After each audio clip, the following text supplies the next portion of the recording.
Hello and welcome to Wavescan, the international DX program from Adventist World Radio.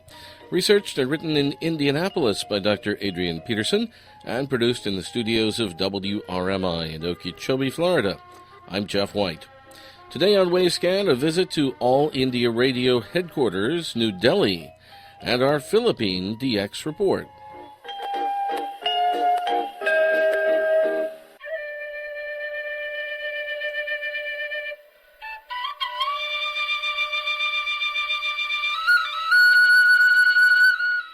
Wavescan presents Focus on Asia, a year-long series of reports about shortwave broadcasting and listening on the continent of Asia.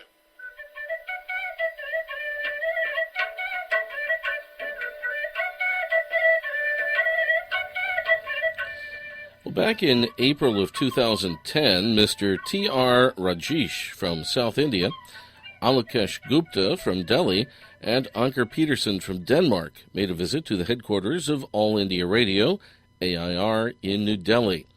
The visit was arranged in advance by Alokesh Gupta, and an interesting feature article was written subsequently by T.R. Rajesh. The information in the following AIR feature, read by Ray Robinson here in Wavescan, is based upon the written article by Rajesh, together with additional historic information from other sources.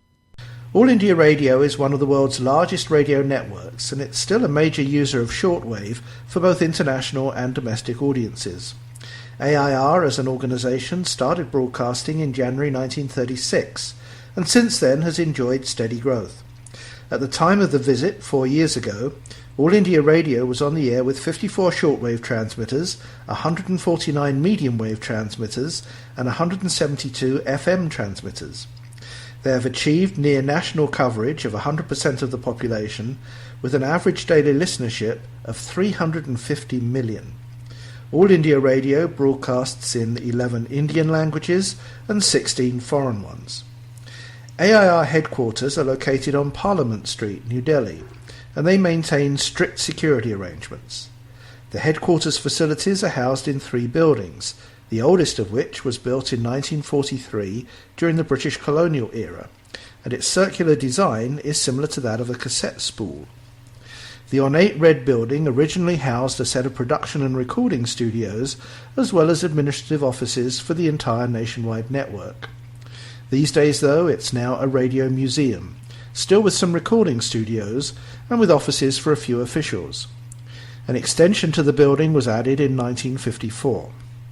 There's a new building at the same site with 4 floors exclusively for Spectrum Management and Synergy, SMS, formerly the Frequency Assignment Division, as well as planning and transmitter maintenance. This building was constructed in 2002, and within it is the office of the Director General of All India Radio. There is also another newer building at this site, New Broadcasting House, where the External Service Division and state-of-the-art digital studios are located. The Deputy Director of Engineering in SMS, Mr. B.K. Oberoi, welcomed the 3 visitors and introduced them to Mr. M.S. Ansari, who is the Division Director. An interesting discussion ensued about the challenges and future of shortwave. The verification policy of AIR was also a subject of discussion, and it was indicated that they receive a large flow of reception reports and at any point in time have many reports pending. When a reception report is received, it's sent to the relevant language department or regional station for verification of program content. The report is then returned to SMS, where a QSL is issued. Regarding their verification policy, they said they plan to discontinue QSLing medium wave and FM broadcasts in the future. It was also stated that reception reports for the AIR General Overseas Service beamed to the European target area come mostly from Finland, Germany and England, but in total most reception reports come from the United States. Even though AIR does not intentionally target North America, the AIR General Overseas Service is well heard in the United States. There was also a discussion regarding the then experimental DRM transmissions, which are regularly monitored by Alokesh Gupta in New Delhi. It was stated that AIR planned to convert some shortwave transmitters, nearly 10%, to DRM capability in the near future, and in addition both medium wave and FM transmitters will be converted to DRM capability in the next phase of development. At the conclusion of the discussions, the three visitors were accorded a tour of the three-building complex, including the 12 digital state-of-the-art studios in the new building, New Broadcasting House. They also visited the External Services Division, where the Deputy Director, Ms. Nayar Sadruddin, received them. Ms. Nayar inquired about the broadcasts they listened to, and Danish International Radio Monitor Anker Petersen handed her a reception report from a broadcast of the General Overseas Service. She called the announcers mentioned in the report, and the visitors met Kaushik Roy, who hosts the mailbag program Faithfully Yours, and Sanjeev Barua, who is also the son of the former AIR Director General, Mr. U.L. Barua, who wrote the authoritative book This Is All India Radio, published in 1983.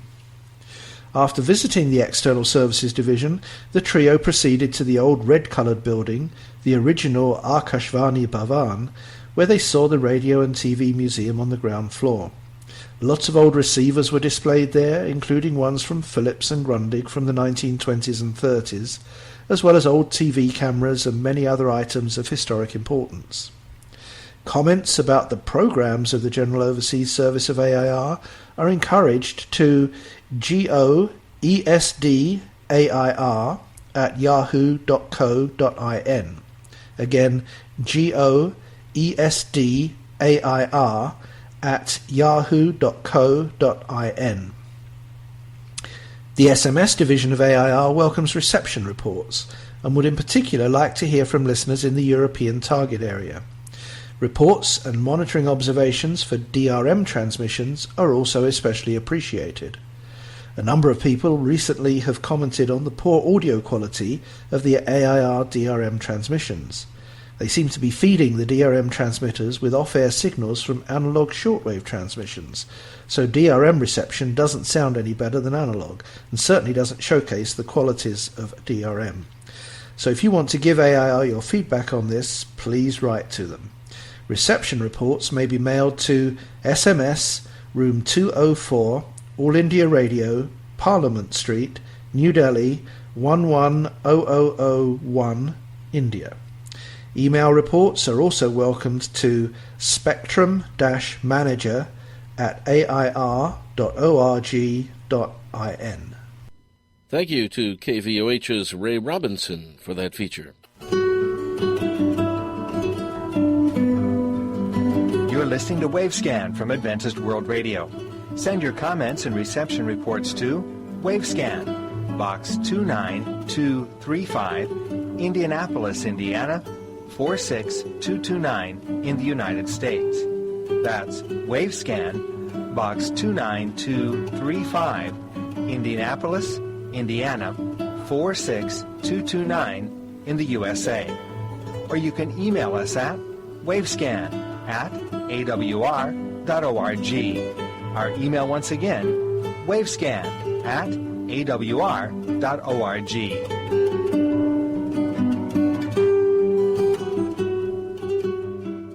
Well, thank you, Alan Graham at HCJB. In recent weeks here on Wavescan, we've been presenting feature reports from the National Association of Shortwave Broadcasters, NASB, annual meeting for 2014, which was held in May at the IBB Relay Facility in Greenville, North Carolina. Today we're going to continue with some of these excerpts. As most of you know, last June 30th, WIFR in Okeechobee, we have lost, unfortunately, an NASB member. They went off the air. They had about 13 employees at the time who were out of work. They kept 2 people on just to basically dismantle the site over the next 2 years. And I got a call from our ex-Secretary-Treasurer, Dan Ellier, who was the manager at WIFR for 30-some years, ever since it went on the air in 1976 until it went off the air. And he said, why don't you guys take this over? and I said, you're crazy. And I knew for one thing that the land it's on is 660 acres. It's 1 square mile of land, and they don't own it. They never have. they rent it. And I said, I doubt that we could even afford the rent for the land. Well, it turns out it belongs to a farmer, a cattle farmer in the area there, who's a good Christian guy, and he wants to see Christian broadcasting taking place from his property, and they were very cooperative. And then I said, well, so Dan put me in touch with Tom Evans, who's the vice president, or was the vice president at the time out at Family Radio at their headquarters in California. And I said, look, we don't have a lot of money to buy this thing, but, if we could work something out, we might be able to afford to operate it. If we could take some of our clients that are on other stations and put them there and get some other broadcasters together that are maybe interested in using the facility. So to make a long story short, over a period of 2 or 3 months there, we put together a deal, and it all worked out, and we went on the air December 1st, got Okeechobee back on the air. It had been off the air for 6 months, so it was a little rusty getting the transmitters back up again. So it's been a little bit of a challenge, but we've got about 10 engineers there. Most of them have been our former WIFR employees, engineers who've been there for anywhere from 15 to about 32 years. So they know these things inside and out, and they know all the idiosyncrasies of all the transmitters and all the equipment there. And so it's been invaluable to have these guys working with us. It's not cheap to operate, but we've, things have fallen into place so far, and we're now broadcasting about 96.5 hours a day. What I want to do is just show you a few pictures that we've taken recently at the facility. This is the entrance now.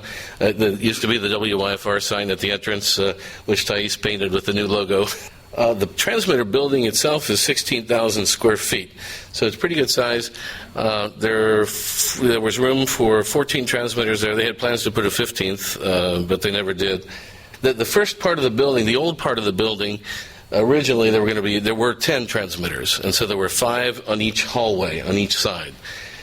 There were then they built an extension onto the building in the back to put 4 more transmitters in, and they're in the back now, in what they call the south vault, I think. This is the control room. These things on the sides are audio controls for each of the 14 transmitters, and all the audio and the switching and so on takes place there. This is the one curtain antenna that we have. It's a 44-degree going to Europe, TCI. Those are the transmission lines going out of one side of the building there. Right across that pond, which is infested with alligators. That cow doesn't mind. The cows go right into the pond with the alligators, and the alligators don't bother them. Don't ask me. Yeah, it's This is one of 2 Continental transmitters there. Number 3 and number 4 are Continental transmitters.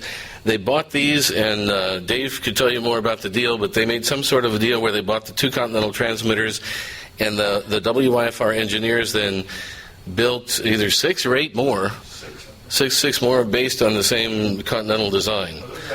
Family Radio originally owned or bought WIFR, or WNYW, in Scituate, Massachusetts, operated it from there for a few years, and then bought the new site in rented the new site in Okeechobee, and then started bringing transmitters down. There's an old 1966 Florida Power and Light line truck there they use for antenna work. Antenna riggers there that are pretty capable. And there are 23 antennas. Log periodics, rhomboids, which I can't explain the difference, but they're similar to rhombics, and then that one curtain array. And they're going in 11 different azimuths. There are multiple transmitters in some azimuths. There are multiple shop areas within that 16,000-foot building. 4 or 5 shop areas where these guys, they make the parts. A lot of these transmitters are, hard to find parts for, and these guys are sharp, and whatever needs to be made, they make it or fix it or whatever. Those are the audio control units for each transmitter. There's an Optimod for each one, a computer, a PTS frequency synthesizer, a Bell modulation monitor. The actual frequency changes and antenna changes are all computer controlled, but there has to be somebody on site there. They actually have to turn the transmitters on and off. There was an old tape library that we made into a conference room.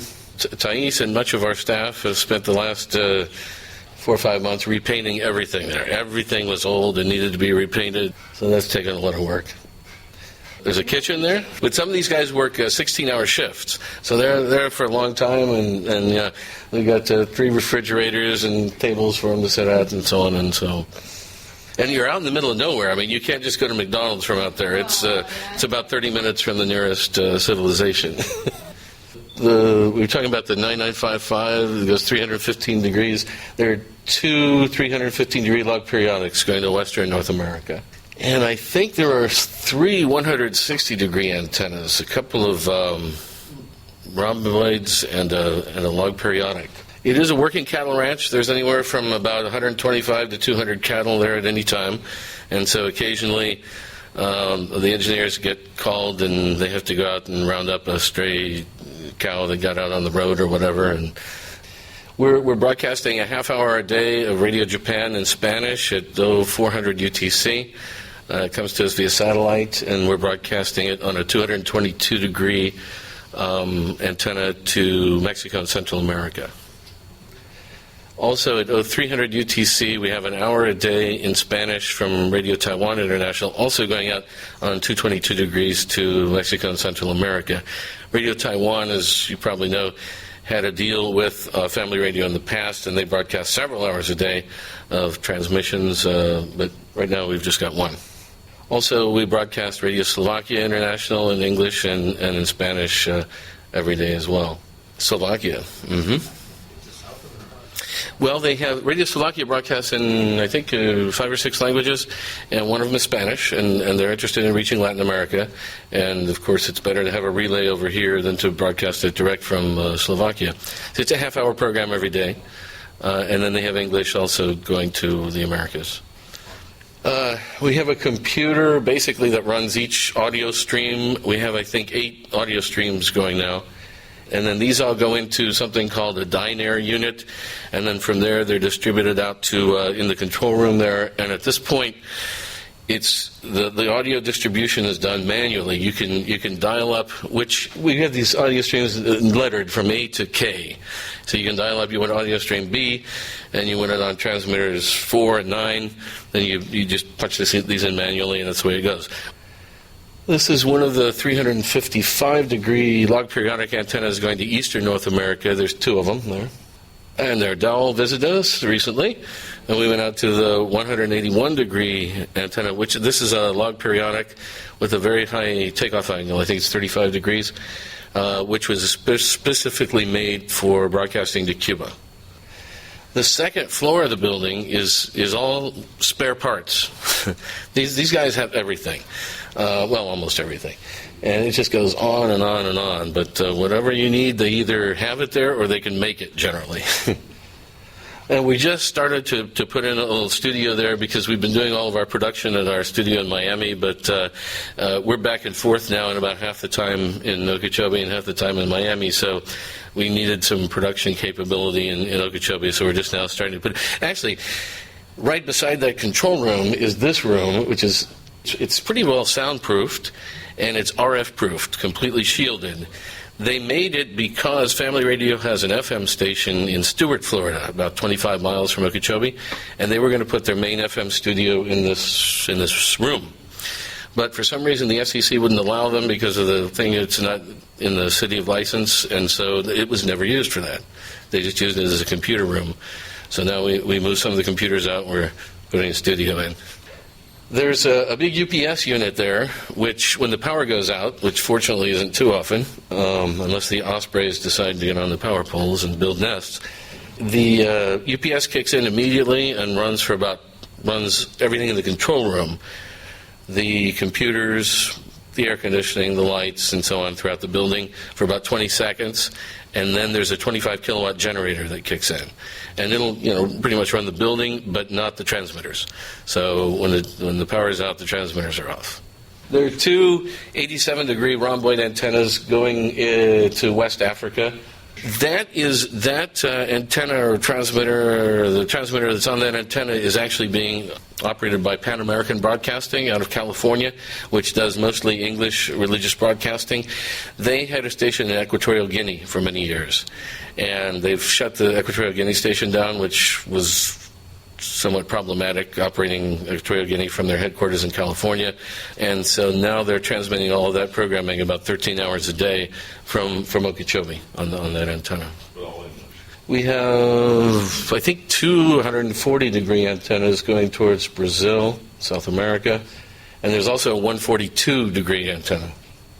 The 50-kilowatt Wilkinson transmitter that we had in Miami we're cannibalizing the parts that we can out of it, and the rest of it will probably be scrapped. It just would have been a major project to move that thing from Miami to Okeechobee, and with all the transmitters we have, we really didn't need it. And so what we're doing is bringing our 10-kilowatt Collins auxiliary transmitter up to as a backup. And they're currently dismantling our Miami or Hialeah site.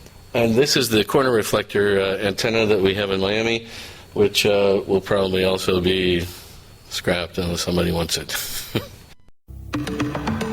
Esta es WRMI, Radio Miami Internacional, Okeechobee, Florida, Estados Unidos de América. Envíenos sus comentarios e informes de recepción a info@wrmi.net o por correo regular a WRMI, apartado postal 526852, Miami, Florida 33152, Estados Unidos de América.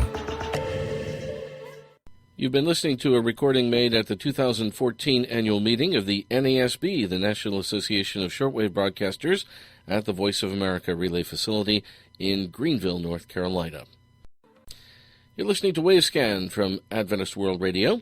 Now let's go to Henry Umathay in the Philippines with his monthly DX report. Hello everyone, to our dear shortwave listeners. Good morning, good evening, wherever you are. Welcome to the August 10th edition of the Philippine DX News. This is report number 90. I'm Henry Umathay in Bacolod City, Negros Occidental, Central Philippines. Glad to be back and thank you for listening. Reception lags for July 2014. July 3, Radio Taiwan International on 13:59 a.m. medium wave in English at 11:40. SIO 333. July 3, Voice of Vietnam on 9840 in English at 11:40. SIO 323. July 5, HJB Australia on 15400 in Indonesian from Kununurra at 12:20. SIO 444. July 5, Radio Pakistan on 15360 in Ordo from Islamabad at 12:24. SIO 333. July 5, Radio Exterior de España on 11980 in Spanish from Noblejas at 12:34. SIO 444.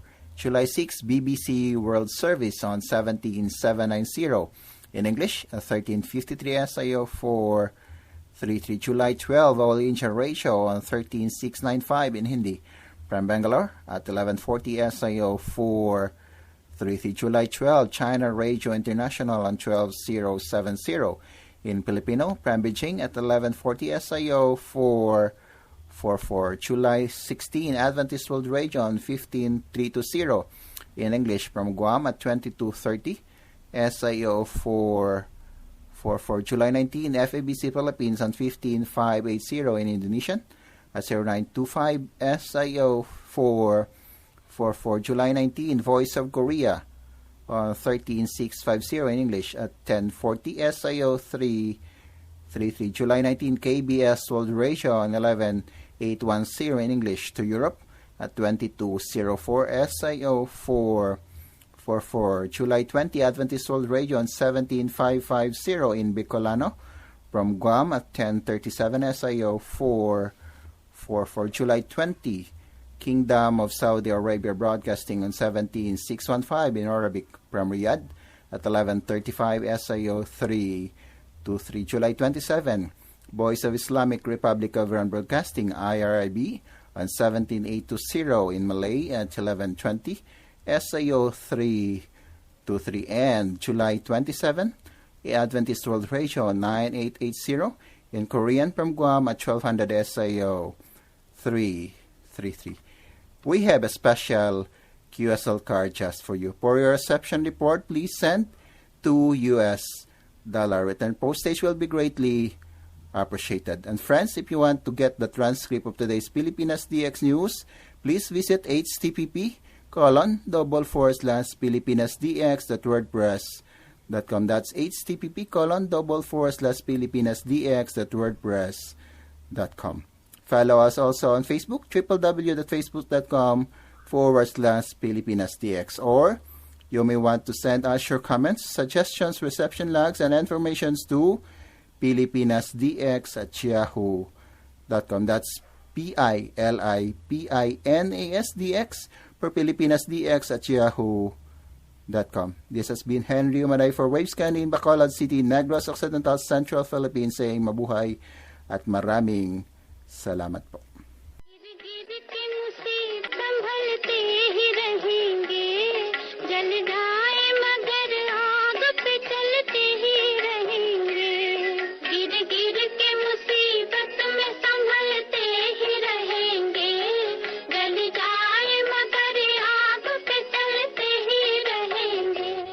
We end today's Wavescan with some music from India. This is from the radio station AIR FM Gold, All India Radio.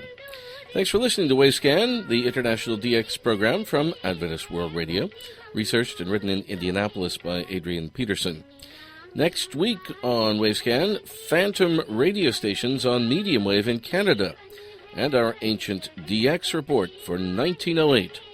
A reminder that we have several QSL cards available for your reports on this program. Send your AWR and KSDA reception reports for Wavescan to the AWR address in Indianapolis that we'll give you in just a moment, and also to the station your radio is tuned to, WRMI or WWCR or KVOH, or to the AWR relay stations that carry Wavescan. Our main address is Wavescan, Box 29235, Indianapolis, Indiana, 46229, USA. That's Wavescan, Box 29235, Indianapolis, Indiana, 46229, USA. Our email is wavescan@awr.org. That's wavescan@awr.org. I'm Jeff White at WRMI in Okeechobee, Florida. Till next week, good listening, everybody.